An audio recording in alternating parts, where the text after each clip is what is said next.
Hi, this is Shep Hyken. Let's get right to it with a story about a cab driver that delivers outstanding customer service. It was in Dallas, Texas, middle of the summer, 102 degrees, sweltering. And I just finished a program just like this. I walked out of the convention center dressed like this, had a couple of heavy suitcases, and I was in luck because up was pulling the taxi cab. Out jumps the driver. He comes around to take my bags. Let me describe to you what he looked like. Cut off shorts, a sleeveless shirt, messed up hair. Hadn't shaven in maybe a week. For all I know, he hadn't showered in a week. I look at this man and I think to myself, this is not a moment of magic. This is a moment of misery. Why? As I look at him, I'm thinking, what does the inside of that taxi cab look like? I mean, look at him. You know it's dirty and grimy in there. You know there's no air conditioning. It's probably broken. I'm going to get into this moving sauna, and 25 minutes later, I will be drenched in sweat. The suit will be wrinkled for the day, and about the time I actually get out of the cab, a little spring's going to pop through the vinyl seat and rip my pants. So I look at him, and he looks at me, and he says in this deep Texan accented voice, sounded nothing like the man that I was looking at, and I can't even get as low as he can go, but I'll try. He said, "Get in the cab.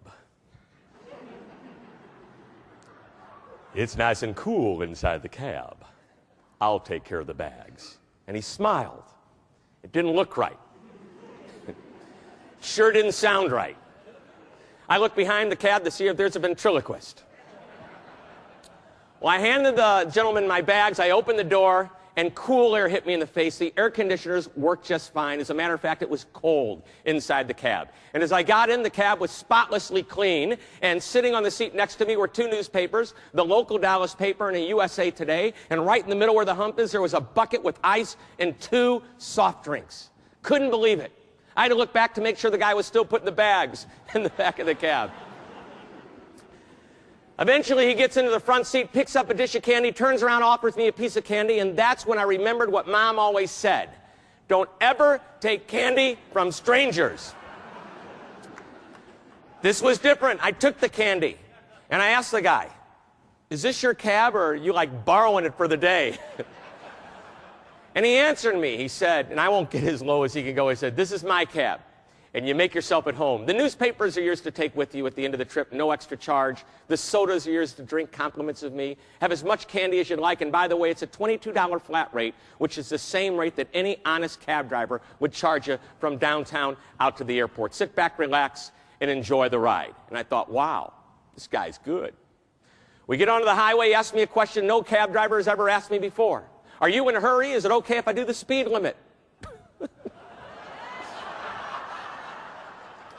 Well, by that time, I was reading a newspaper, drinking a soda. I said, "Take your time." Then we start to talk to one another. He asked me questions like, "Where are you from? What do you do for a living?" We start to converse. And then he asked me if I'd ever seen the famous fountain at Las Colinas. I said, "I'm not sure." He said, he described it to me. I said, "You know, I've seen a picture." He said, "Then you've got to see it in person." And he started to get excited. "It is right on the way to the airport. If you've got an extra few minutes, I would love to show you the fountain. Just to block off the highway, and I'm not going to charge any extra money. It's a $22 flat rate from downtown out to the airport. And it's not only the most beautiful fountain in the entire Dallas area, it may be the most beautiful fountain in the entire United States. Would you like to see the fountain?" I said, "Show me the fountain."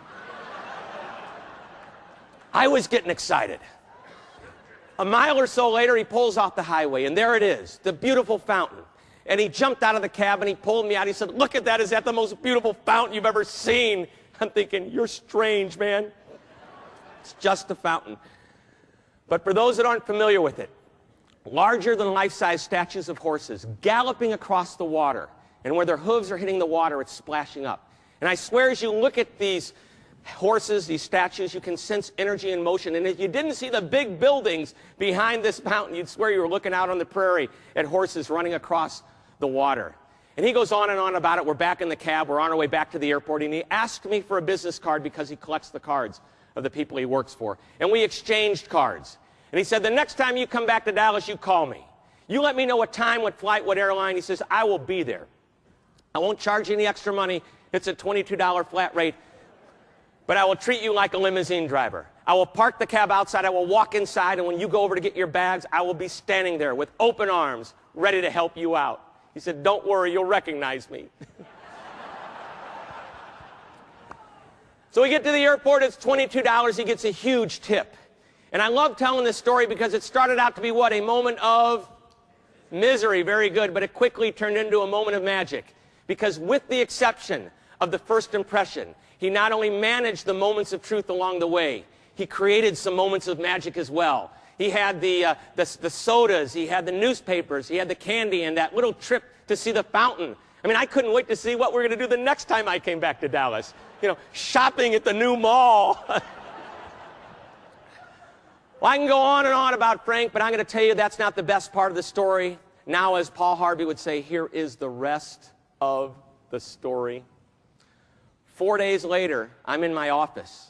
I open up my mail, and there's a thank you note from my cab driver, Frank. Unbelievable. How often do we receive a thank you note from a cab driver? You know, every Christmas I get a Christmas card from Frank and his wife.